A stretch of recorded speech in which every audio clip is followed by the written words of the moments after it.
13 kabanata.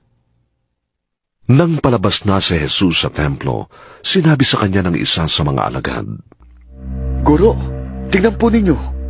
Kay lalaki ng mga gusali at kay gaganda ng mga batong ginamit dito. Sumagot si Jesus, Nakikita mo ba ang naglalakihang gusaling yan? Wala riyang matitirang magkapatong na bato. Ang lahat ay ikukuho. Habang nakaupo si Jesus sa bundok ng mga Olibo, sa tapat ng templo, palihim siyang tinanong nina Pedro, Santiago, Juan at Andres. Kailan po ba mangyayari ang mga bagay na yun? At ano po ang palatandaan na malapit nang maganap yun? Sinabi sa kanila ni Jesus, Mag-ingat kayo upang huwag kayong malinlang ninuman. Maraming lilitaw at magpapanggap na sila ang Mesyas at ililigaw nila ang marami. Huwag kayong mababalisa kung makabalita kayo ng mga labanan at mga digmaan. Dapat mangyari ang mga yon, ngunit hindi pa yon ang wakas. Makikipagdigma ang mga bansa sa kapwa-bansa at ang mga kaharian sa kapwa-kaharian. Lilindol sa iba't ibang dako at magkakaroon ng taggutom. Ang mga ito'y pasimula pa lamang ng paghihirap, na tulad ng nararanasan ng isang nanganganak. Mag-ingat kayo, sapagkat kayo'y isasakdal sa mga hukuman at hahagupitin sa mga sinagoga.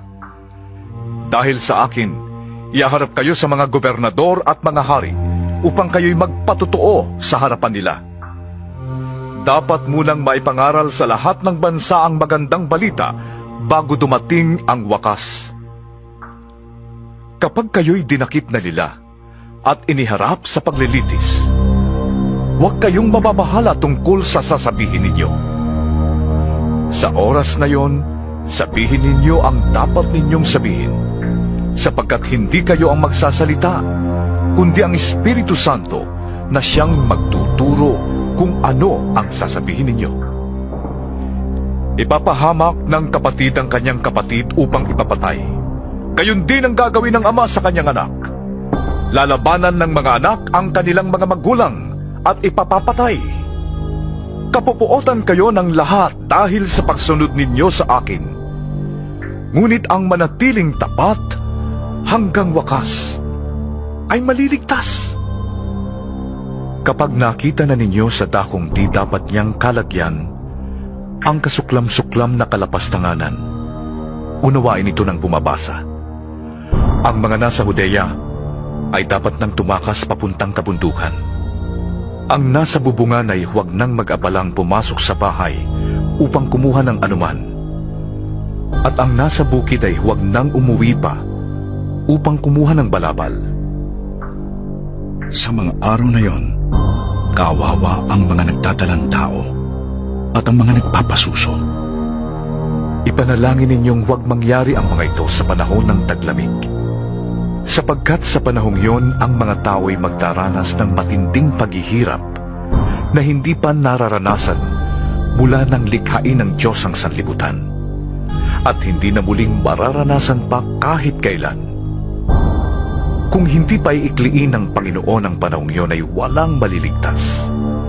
Ngunit alang-alang sa kanyang mga pinili, paiikliin niya yon. Kung may magsabi sa inyo, narito ang Mesyas, o kaya'y naroon siya, huwag kayong maniniwala, sapagkat may mga magpapanggap na Mesyas at may mga magpapanggap na propeta. Magpapakita sila ng mga tanda at mga himala upang iligaw, kung maaari, pati ang mga hinirang ng Diyos. Kaya't mag-ingat kayo. Bago pa mangyari, ay sinasabi ko na sa inyo ang lahat.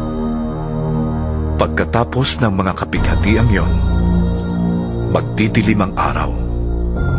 Hindi magliliwanag ang buwan.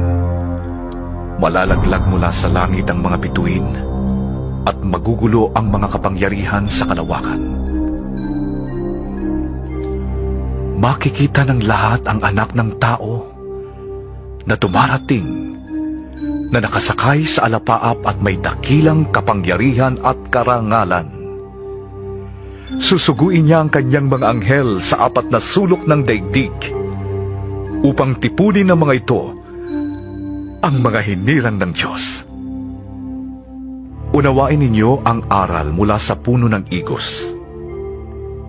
Kapag magulang na ang mga sanga nito at nagkakadahon na, alam ninyong malapit na ang tag-araw. Gayon din naman, kapag nakita ninyong nangyayari na ang mga bagay na ito, malalaman ninyong malapit na ang kanyang pagdating. Siya'y paparating na. Tandaan ninyo, magaganap ang lahat ng ito bago mamatay ang mga taong nabubuhay ngayon. Mawawala ang langit at ang lupa, ngunit hindi ang aking salita. Ngunit, walang nakakaalam ng araw ni oras na yon. Kahit ang mga anghel sa langit o ang anak man, ang Ama lamang ang nakakaalam yon. Magbantay kayo at maging handa, dahil hindi ninyo alam kung kailan ito mangyayari. Ang katulad nito'y isang taong maglalakbay sa malayo. Iniwan niya ang kanyang tahanan sa pamamahala ng kanyang mga utusan. Binigyan niya ang bawat isa ng kanya-kanyang gawain at inutusan niya ang tanod na magbantay. Gayon din naman, magbantay kayong lagi, dahil hindi ninyo alam kung kailan darating ang Panginoon ng sambahayan. Maaring sa takip-silim, sa ating gabi, sa madaling araw, o kaya'y sa umaga. Baka siya'y biglang dumating at marat ng kayong natutulog. Ang sinasabi ko sa inyo'y sinasabi ko sa lahat. Maging handa.